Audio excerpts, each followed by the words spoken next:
Magandang hapon po sa ating lahat mga kabayan. Sa hapong ito, kasama namin sila Kuya Galaway and Ate Linda at ang kanyang mga anak mga kabayan.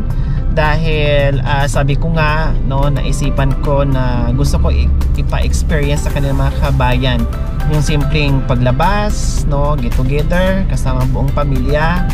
So ayan po mga kabayan, galing kami sa kanila dahil sinundo namin sila mga kabayan at pupunta kami ngayon sa isang kainan kung saan nandoon yung kanilang paboritong kainin like chicken.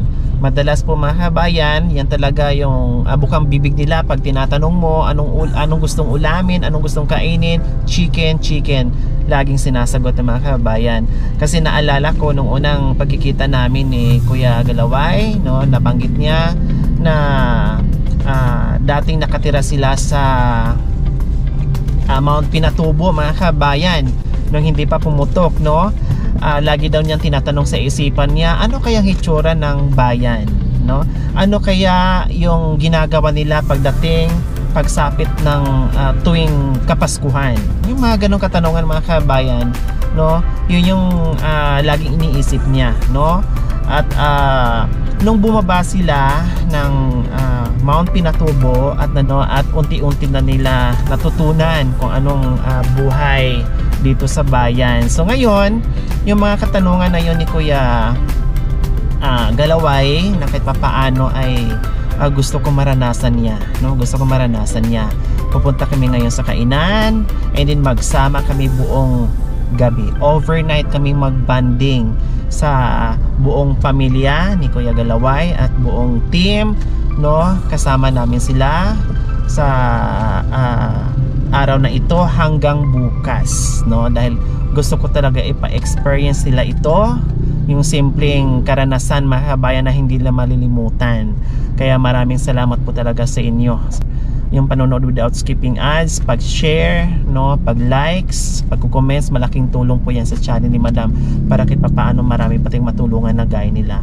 Ako'y natutuwa ni Kuya Galaway mga kabayan dahil diretso magsalita, honest, no, at hindi ko pa nakitaan talaga na yung nagsisinungaling, no? Lahat ng sinasabi niya sa akin. Kaya nung unang punta namin at talagang pinuntahan ko sa bahay nila para gusto kong tiyakin, no, yung mga sinasabi niya kung totoo o hindi. Pero nung napuntahan natin sa bahay nila, Diyos ko po, napakasipag, no, nagtutulungan sila, yung misis niya, yung mga anak niya, talagang tumutulong doon sa bukiri na sinasaka nila mga kabayan. Kaya ito nga ginagawa natin, no, nagbigay tayo nung nakaraan, no, ng mga binhi at marami pa tayong mga kasunod na ibibigay sa kanila dahil hindi nakakapanghinayang na magbigay tayo ng magbigay at tutulong tayo ng tutulong sa simpleng pamamaraan sa mga ganitong klaseng tao na nakikita mo yung mga ginagawa nila na tinutulungan din nila mga kabayan yung kanilang sarili kung paano nila iangat. Kaya abangan nyo po mga kabayan dahil maraming mangyayari, no? Kakain pa kami and then pupunta kami sa malamig na lugar kung saan doon kami matutulog na kasama namin sila. Kaya abangan nyo po kami. Mga kabayan, nandito na kami sa Nico Mall ng Pampanga. Tama? Pampanga ito, kuya? Opo. So kasama, ready na ba kayo? Kakain tayo dahil alam kong paborito nyo kumain ng chicken. Kaya tara, maghanap tayo na makakainan ng chicken. Halika kayo.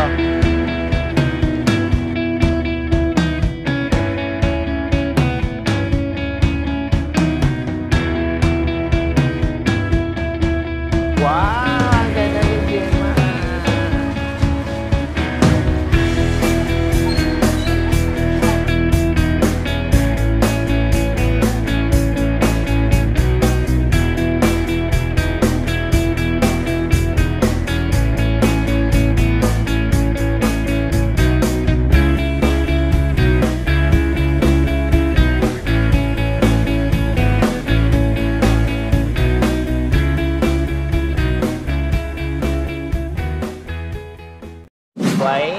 Nakapunta na kayo dito? Hindi po. Hindi pa. First time yung pumasok dito nakasama ang buong pamilya? Oo. Wow. Ano sa pakiramdam ngayon na dating tinitingnan mo lang, tapos ngayon, nakapasok na kayo? Baga po sa pakiramdam po. Kasi nasa bundok po kami, hindi namin napupunta po lahat ng ganyan. Masaya kayo na nakapasok na kasama yung mga bata. Oh, Dito lang tayo, waiting tayo sa order natin. di sa inyo tanak naman irko. At kakain tayo. Oh, sa inyo tanak. Gemma, kumusta? Masaya ka ba na nandito? Opo. Ha? Opo. Di ba sabi mo, paborito mo yung chicken? Opo. Oh, makakakain ka na ng chicken. No? Oh. Tapos bukas, excited ka ba? Pupunta tayo sa resort? Opo. Marunong ka lumangoy? Marunong? Hindi. Ay, naku, hindi marunong lumangoy. Paano kaya ito? Hindi daw marunong lumangoy. Tuturuan na lang ni Papa para matuto. Si Mami marunong? Marunong lumangoy si Mami. Marunong silang dalawa.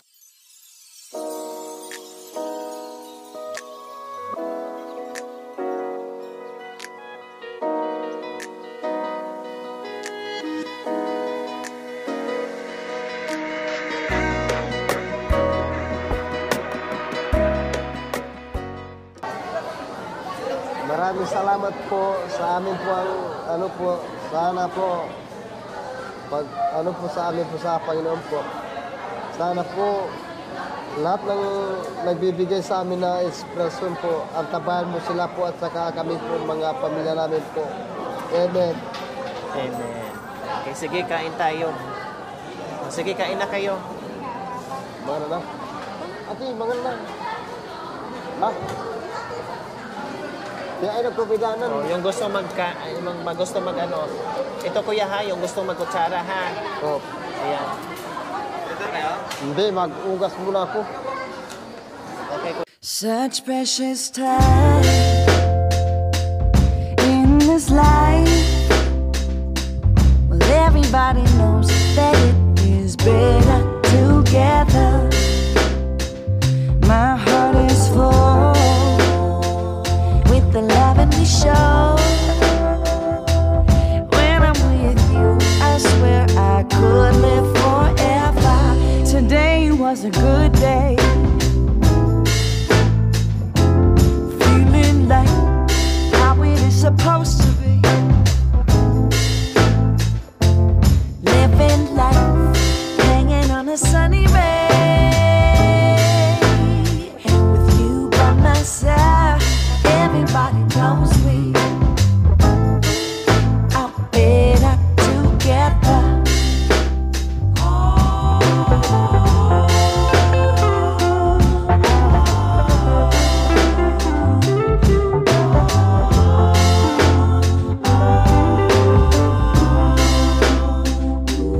Life is simple in spite of everything.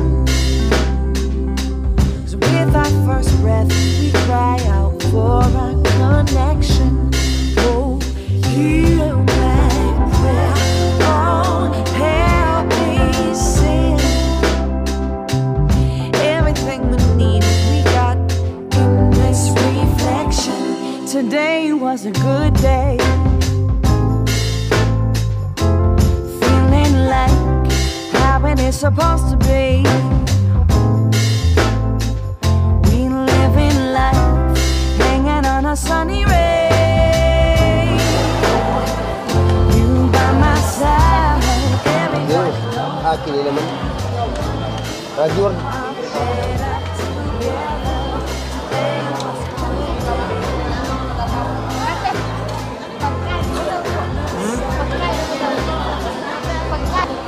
kanin? Akala ko pagkain pa. Kanin pa.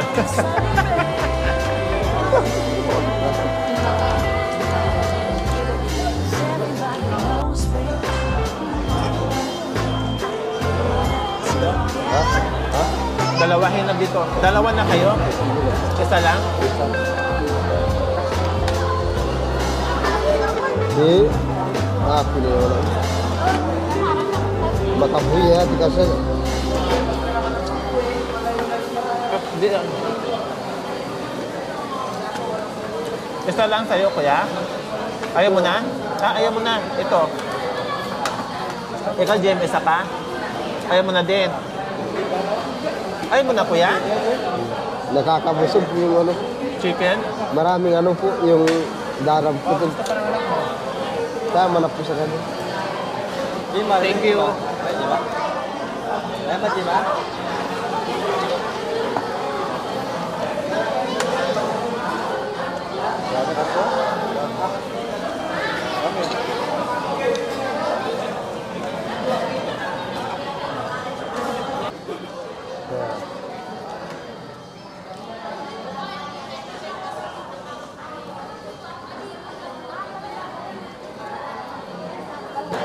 So ayan mga kabayan, Mas lamya.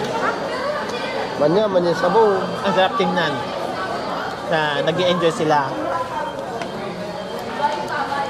Nag-i-enjoy sila kumakain.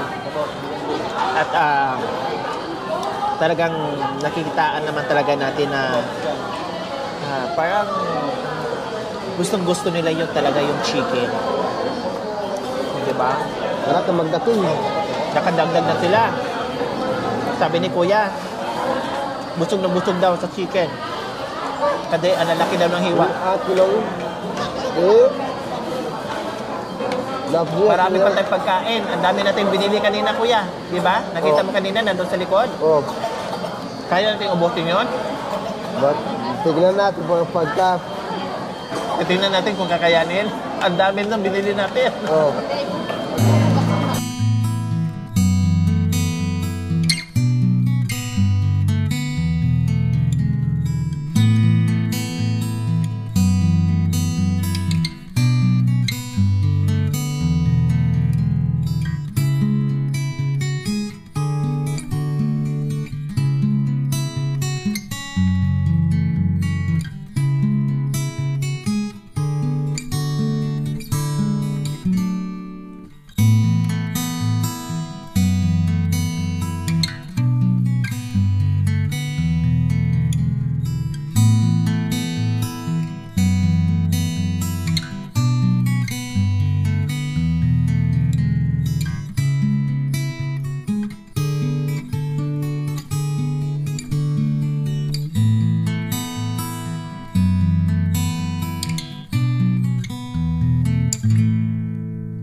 Si Kuya.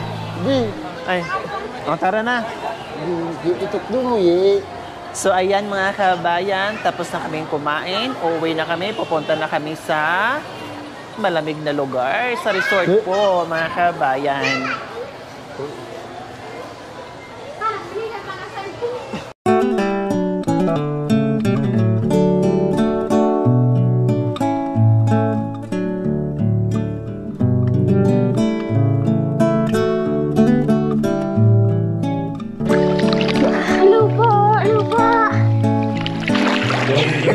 Grabe pag nagkatan.